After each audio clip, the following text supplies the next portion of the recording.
सुंदरवन जंगल में बबली कबूतरी अपनी बहू रानू के साथ रहा करती थी। दोनों सास बहू में कभी कोई झगड़ा नहीं हुआ करता था। बबली कबूतरी को और रानू को अचार बनाने का बहुत शौक था। बबली कबूतरी और रानू अचार बनाकर बाजार में अच्छे दामों में बेच दिया करती थी। इसी बाजार में कालू कौवी भी अपनी बहू के साथ अचार बेचने आया करती थी। जरा देख तो बिल्लो, देख कितनी संस्कारी बहू है। एक मैं हूँ, मेरे तो भाग्य फूट गए मेरे बेटे की जो मुझे इस जैसी बहू मिली। भाग तो माँ जी मेरे फूटे हैं, जो आप जैसे सास मुझे मिली है। उसको देखो, वो अपनी बहू को कितना प्यार करती है और तुम मुझसे हर समय लड़ती ही रहती हो। दोनों सास बहू अपना समय लड़ाई में ही निकाल दिया करती हैं और उनका अचार भी नहीं बिकता। एक बार बबली कबूतरी को बहुत तेज बुखार हो जाता है। रानू चिड़िया बबली कबूतरी की बहुत देखभाल करती है। आज मेरा बेटा और तुम्हारे ससुर होते तो कितना खुश होते तुम्हारी सेवा दे। बबली कबूतरी का बेटा और उसका पति किसी दुर्घटना में मर जाती है। बबली और रानू चिड़िया अकेली रहकर अचार बेचकर गुजारा करती हैं। रानू चिड़िया के लिए अचार बेचने आती है। अपनी दुकान पर पहुंचकर रानू चिड़िया देखती है वहाँ कालू कौवी के और उसकी बहू की बहुत ज्यादा लड़ाई हो जाती है। जब से लोगों ये मेरी बहू बनी है तब से ही मेरा अचार नहीं बिकता। ये मेरे लिए बहुत बनौती है, इसकी वजह से मेरा अचार नहीं बिकता। कालू कौवी और उसकी बहू रानू के कान बबली की तरफ से भरने लगती है।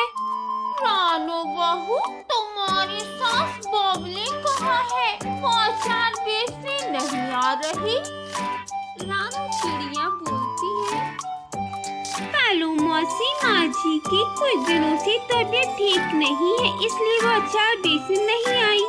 हाँ, अचार भी वो ही बनाती है, घर का सारा काम वो ही करती है। मुझसे तो उसने यही बोला है।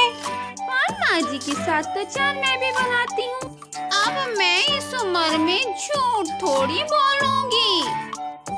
कालू कौवी रानू के कान बबली की तरफ से भरने लगती है और रानू भी उसकी बातों में आ जाती है। रानू बहू, ओ रानू बहू, बेटा ये अचार क्यों नहीं उठाया तुमने? सारा धूप में बेकार हो गए। क्या हुआ माँ जी, आप इतना क्यों बोल रही हो? बेटा मैं कहाँ बोल रही हूँ, मैं तो अचार को कह रही हूँ तुमसे। माँ जी ये अचार तो आप भी उठा सकती थी, मैं तो अचार बेचने गई थी। सारी जिम्मेदारियाँ मुझ पर ही है, आप क्या करती हो?